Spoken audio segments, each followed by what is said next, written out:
Assalamualaikum warahmatullahi wabarakatuh. Bismillahirrahmanirrahim. Alhamdulillahirabbil alamin. Wassalatu wassalamu ala sayyidina Muhammadin sayyidil awwalin wal akhirin wa ala alihi wa sahbihi wa man tabi'ahu bi ihsan ila yaumiddin. Amma ba'du, ya ayyuhal hadirun wal hadirat rahimakumullah, usikum wa nafsi bi taqwallahi faqad fazal muttaqun. Ibu, bapak dan saudara, jamaah sholat zuhur di Masjid Raya Darussalam, juga para pendengar radio dakwah Darussalam dimanapun berada, rahimakumullah.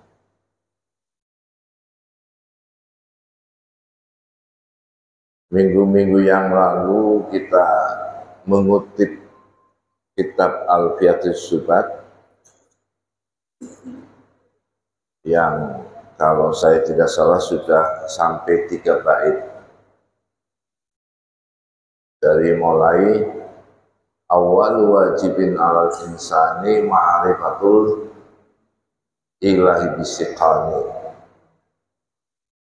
kemudian wa nuqu bi syahadataini qabira li sihhatil imani mimman qadara.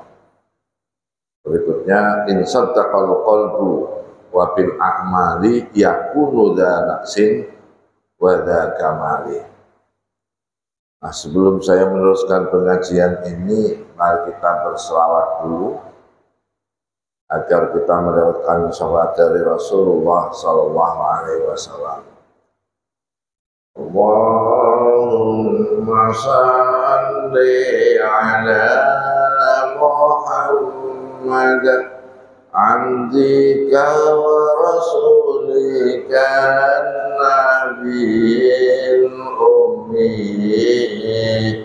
Allahumma shalli ala Muhammad abdika wa rasulika nabiyil ummi. Allahumma shalli ala Muhammad abdika wa rasulika nabiyil ummi. Ibu, bapak dan saudara rahimakumullah, untuk refresh penyegaran kembali pengajian terakhir saya ulangi tapi secara ringkas. In saddaqal qalbu wa bil a'mali yakunu dha naqsin wa dha kamali. Apabila hati sudah membenarkan apa yang diucapkan, yaitu ucapan syahadatain, bukan hanya di lisan tetapi juga di dalam hati. Kemudian berikutnya wabil a'mali yakunu dha naqsin wa dha kamali. Dengan perbuatan kita, dengan aktivitas kita, maka iman itu bisa bertambah dan bisa berkurang. Bagaimana iman bertambah itu sudah dijelaskan 2 minggu yang lalu. Nah, kemudian bait berikutnya yang pada hari ini, fakun, maka jadilah engkau minal imani, dari keimanan, fi masjidi, ada di dalam penambahan. Terjemahan bebasnya, maka hendaknya engkau selalu menambah iman. Karena iman bisa berkurang dan bisa bertambah, maka upaya kita adalah dengan menambahkan iman. Nah, upaya menambahkan iman itu dua minggu yang lalu sudah saya sebutkan, antara lain kita dengar apa yang dipesankan oleh Rasulullah Sallallahu Alaihi Wasallam, jaddidu imanakum biqauli la ilaha illallah, ya perbaharuilah iman kalian dengan ucapan la ilaha illallah. Artinya kalau kita ingin bertambah imannya, supaya iman kita selalu segar, maka sering-seringlah mengucapkan la ilaha illallah. Untuk ini kemudian sebagian ulama memberikan anjuran setiap malam Jumat ngumpul membaca bersama la ilaha illallah. Nah, sebagian lagi ada yang menyatakan bahwa membaca la ilaha illallah itu bukan hanya tiap malam Jumat, tetapi ya tiap hari, bahkan tiap sehabis sholat waktu. Berapa jumlahnya? Nah, untuk jumlahnya maka kita juga membaca hadis lagi. Rasulullah Shallallahu Alaihi Wasallam bersabda, "Man qala la ilaha illallah mi'ata marratin aw zada, ba'athahullahu yaumal qiyamah kal badri." Jadi kalau orang itu membaca la ilaha illallah 100 kali atau lebih, maka akan dibangunkan oleh Allah Subhanahu wa taala besok di hari kiamat bagaikan bulan purnama. Jadi yang ada fadilah, keutamaan supaya kita dibangkitkan bersinar besok di hari kiamat, membaca la ilaha illallah itu mi'ata marrah auzad, 100 kali atau lebih. Nah, ini untuk para imam tahlil ini. Nah, biasanya tasbihnya lebih cepat berjalan daripada lafaz melafalkannya. Apalagi malam Jumat. Setiap pada sholat saja sudah jelas di dalam hadis dikatakan, man qala fi kulli duburis sholah subhanallah salasasa wa salasina marrah. Orang yang setiap kali selesai sholat membaca subhanallah 33 kali.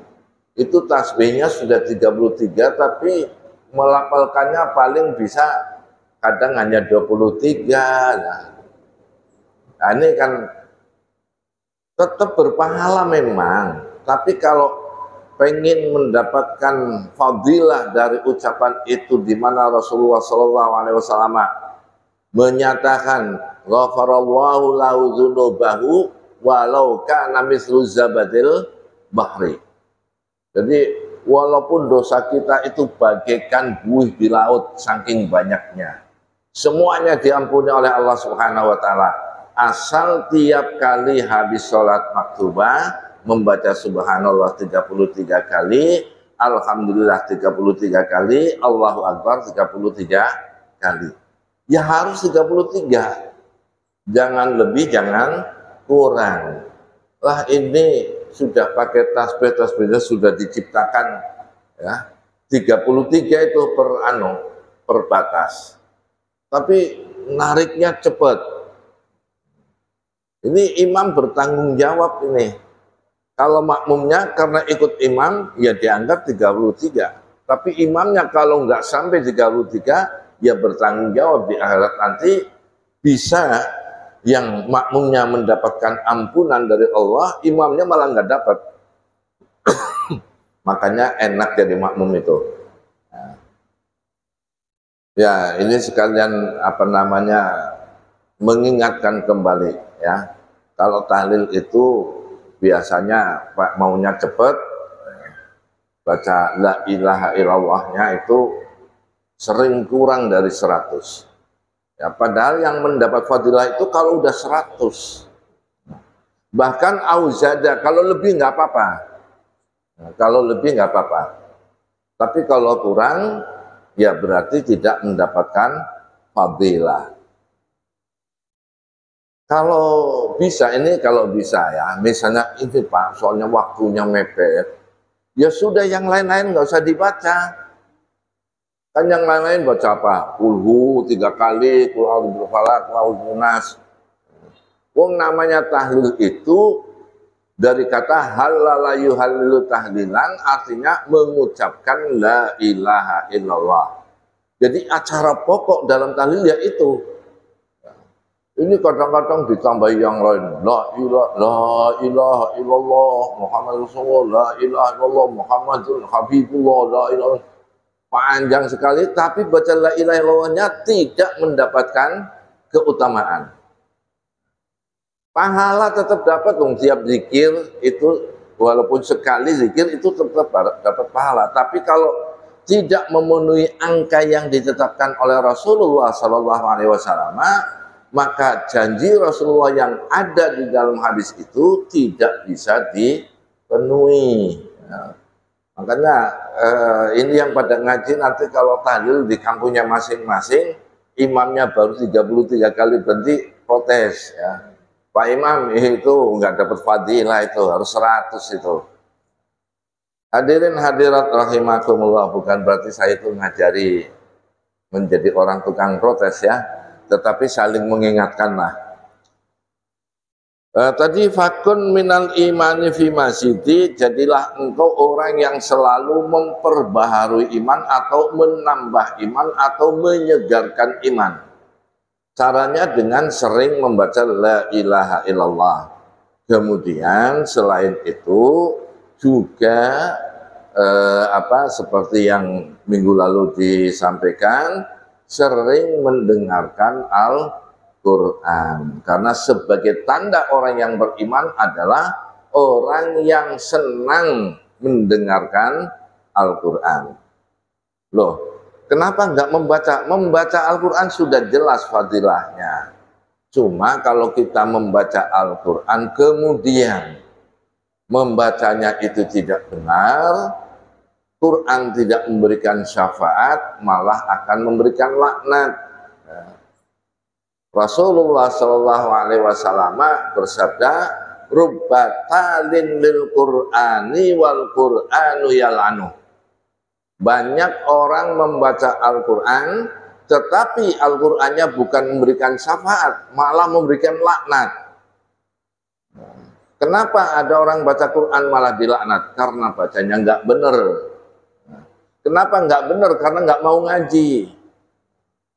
Lagi kecil nggak ngaji, sudah gede malu, apalagi sudah tua.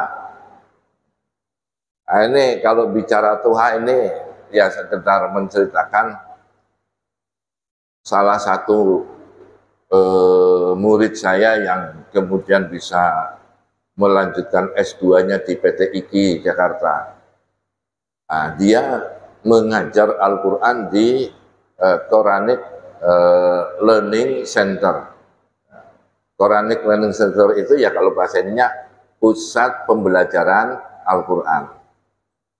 Nah, dan untuk diketahui bersama bahwa Quranic Learning Center itu pemiliknya ini, maaf, orang Cina, orang Kristen. Tapi pengajarnya sarjana dari PT IKI. Ya, yang sarjana itu digaji sama Cina. Nah, pinternya Cina itu pusat pembelajarannya dibuat di mall, pakai AC. Jadi kan yang ngaji ke situ gagah gitu ya.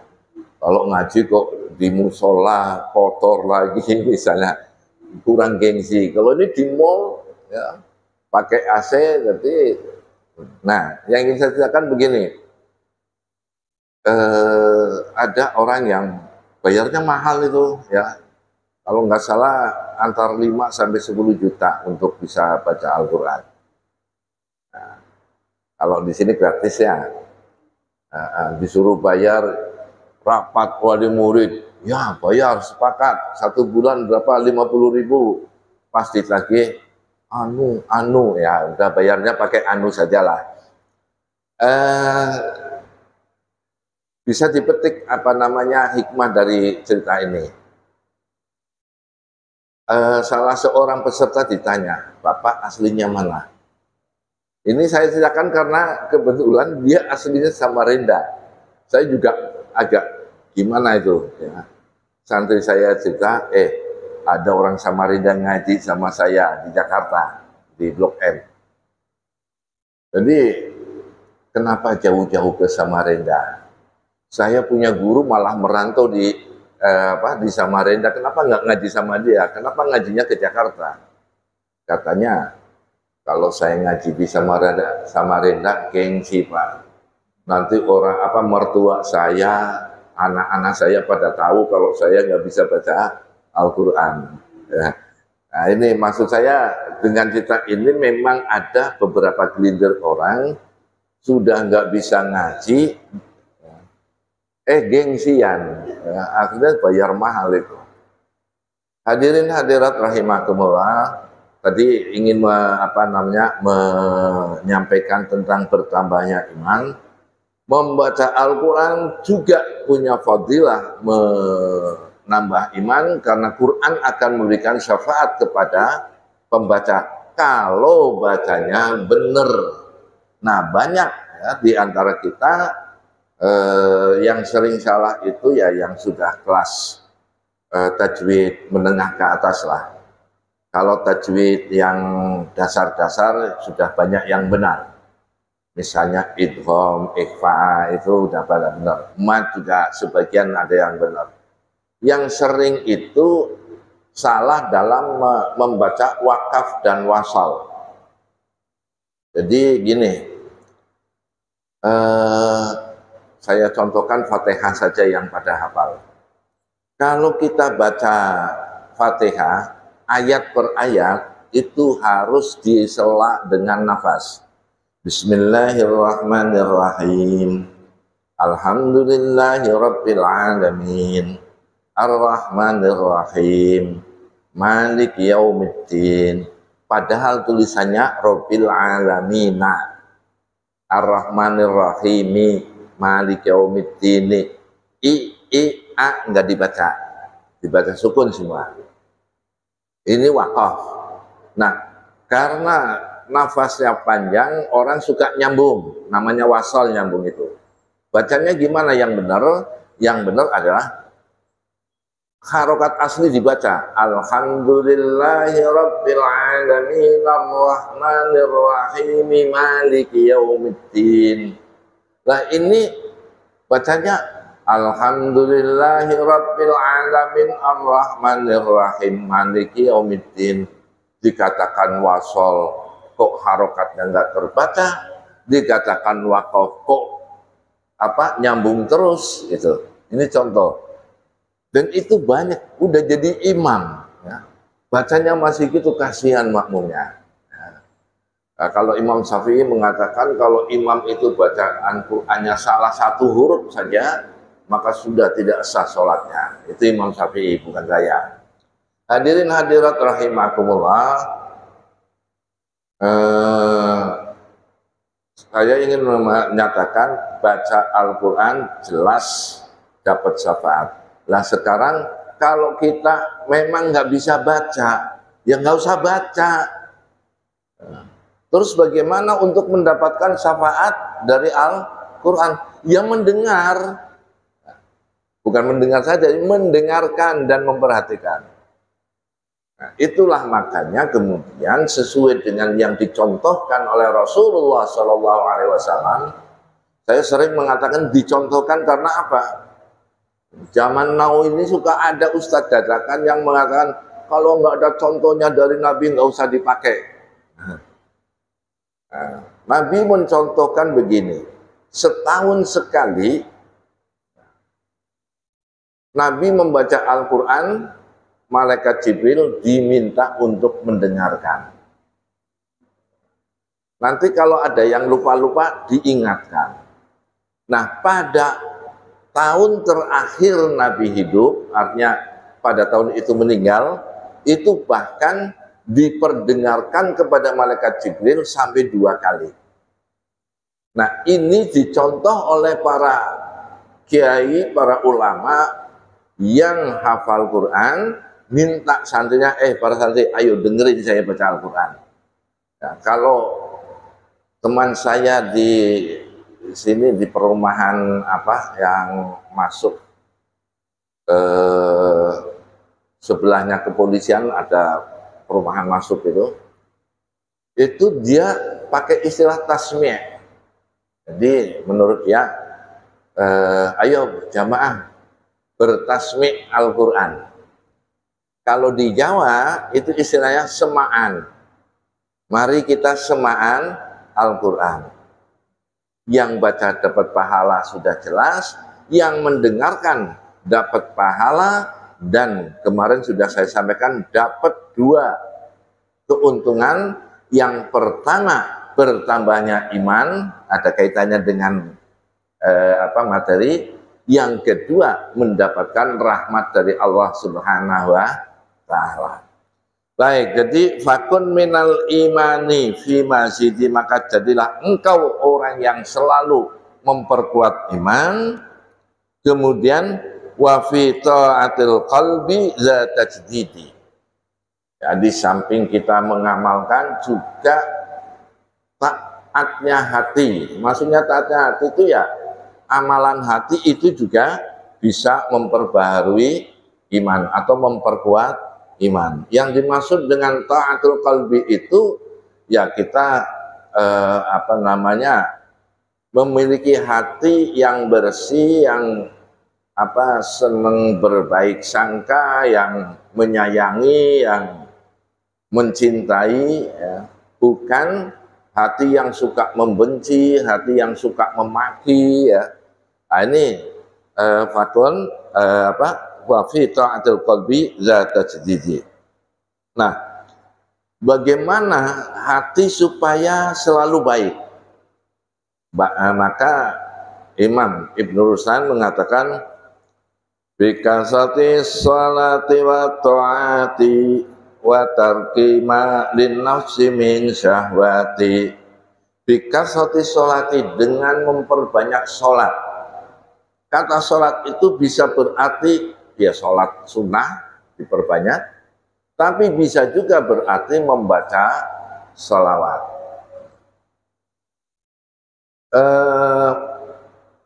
Wa ta'ati, dan banyak beribadah. Jadi kalau kita ingin memperkuat iman, berarti ibadah kita itu ya skalanya ditambahlah. Katakan kalau 24 sehari yang tadinya ibadahnya hanya sholat 5 waktu masing-masing 10 menit 50 menjadi 50 menit, terus ada tahlil setengah jam, ada macam-macam, kok perbandingannya 2 jam hanya untuk ibadah, yang 22 jam untuk duniawi. Nah, ini ditambah, tidak harus sepanjang malam sholat terus, enggak. Tetapi kita tambah beban untuk ibadah, dan itu dilatih. Kalau enggak dilatih ya enggak bisa. Yang namanya sholat malam itu kalau enggak pernah mengalami ya selamanya enggak mengalami. Tapi kalau kita bertekad pokoknya malam ini saya harus bisa, nah, ada tipnya. Kalau mau sholat malam, sebelum tidur baca ayat kursi. Kemudian habis baca ayat kursi, berdoa, ya Allah bangunkan saya jam 3 malam. Insya Allah jam 3 malam dibangunkan. Nah, terus kemudian sholat. Hadirin hadirat rahimakumullah, ini tadi bikasrati sholati. Kata as-sholah bisa dimaknai memang sholat dalam pengertian istilah agama, yaitu suatu pekerjaan yang diawali dengan takbir, diakhiri dengan salam, ya sholat sembahyang itulah. Tapi juga bisa berarti bisolati itu banyak membaca sholawat. Bikasati sholati wa ta'ati wa tarki malin nafsi min syahwati, dan meninggalkan syahwat atau kesenangan, kenikmatan nafsani kita. Nah, jadi kita ini punya tubuh, ada jasmani, ada nafsani, ada aklani, ada ruhani. Jasmani jelas dikasih makan, kasih minum. Aklani ya dilatih untuk berpikir. Ruhani sering berzikir dan sebagainya. Nafsani adalah hiburan. Jadi kalau kita menyenangi hiburan, silakan, hiburan diperbolehkan. Ya, hiburan itu boleh, tapi jangan terlalu menghabiskan waktu hanya untuk hiburan. Ini orang tua yang punya anak, ya, anaknya kasih HP boleh, tapi jangan sepanjang waktu main HP. Di samping merusak nanti kebutuhan aklaninya menjadi kurang cerdas kalau orang itu mainan HP terus. Juga waktu kalau sudah mulai dewasa mau cari duit kok buat mainan terus. Nah, maksud saya ingin menyampaikan bahwa agar supaya kita bertambah kuat imannya, maka kesenangan nafsu antara lain hiburan, kemudian bercanda boleh, Nabi juga bercanda, kemudian nonton bola, kemudian pokoknya yang bersifat menyenangkan, itu namanya kebutuhan nafsani. Nah, kebutuhan nafsani ini tidak diumbar kalau pengen imannya kuat. Boleh tapi dibatasi supaya nanti ada keseimbangan antara nafas dengan roh, antara jiwa dengan spirit. Nah, itu harus seimbang. Jadi katakanlah kalau malam nonton bola biasanya kan jam 1 malam baru mulai itu, jam 3 selesai, jangan tidur, ya, wudhu, sholat malam, menunggu sampai subuh. Jadi imbang, ya, kesenangan batin yang disebut dengan nafsani itu terpenuhi, kemudian kesenangan batin yang disebut rohani juga terpenuhi. Hadirin hadirat rahimakumullah, berarti alhamdulillah kalau pada hari ini kita bisa 2 bait membaca kitab Zubat, maka berarti kita sudah mendapatkan 5 bait, ya, dari 1000 bait seluruhnya itu. Cuma yang banyak nanti bicara tentang fikih, yang bicara tentang tauhid itu hanya sekitar 100-an. Jadi kalau boleh tak ulang, awal wajibin alal insani ma'rifatul ilahi bisiqani wa nutku bisyahadataini tubiro bisihatil imani min mangkodaro in sotakal qalbu wabil a'mali yakunu dhanaksin wada kamali fakun minal imani fi mazidi wa fi ta'atil qalbi dhatasidi bi kasati sholati wa ta'ati wa tarkima lin nafsi min syahwati. Insyaallah 2 minggu yang akan datang kita akan berbicara tentang syahwatun nafsi yang ketika bersamaan dengan dzunub itu akan mengakibatkan qaswatul qalbi, mengakibatkan hati yang keras. Hati yang keras adalah hati yang tidak bisa menerima iman, tidak bisa menerima cahaya, tidak bisa menerima ilmu, tidak bisa menerima nasihat. Na'udzubillah min dzalik. Kita akan pelajari sepenuhnya insyaallah 2 minggu yang datang. Kurang lebihnya mohon maaf, mari kita tutup dengan doa la hadinah wa la kulli nafsin shalihah. Al-Fatihah.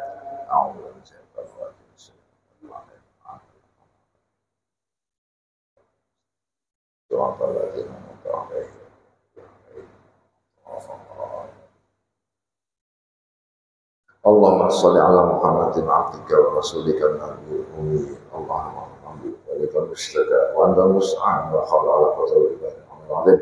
اللهم انفعنا فيما علمتنا وعلمنا بما ينفعنا. ربنا الحق حقا وارزقنا والباطل باطلا وارزقنا به. ربنا اغفر لنا ما أخطأنا وما تعمدنا وما أسررنا وما أعلنا وما أنت أعلم به منا. أنت المقدم وأنت المؤخر لا إله إلا أنت. ربنا آتنا في الدنيا حسنة وفي الآخرة حسنة وقنا عذاب النار. وصلى الله على سيدنا محمد النبي الأمي وعلى آله وصحبه وسلم كثيرا والحمد لله رب العالمين. تقبل الله منكم wallahu muwaffiq ila aqwamit thariq. Wassalamualaikum warahmatullahi wabarakatuh. Allahumma salli ala Muhammad Allahumma salli alaihi wa sallim. Allahumma salli ala Muhammad Allahumma salli alaihi wa sallim. Allahumma salli ala Muhammad Allahumma salli alaihi wa sallim.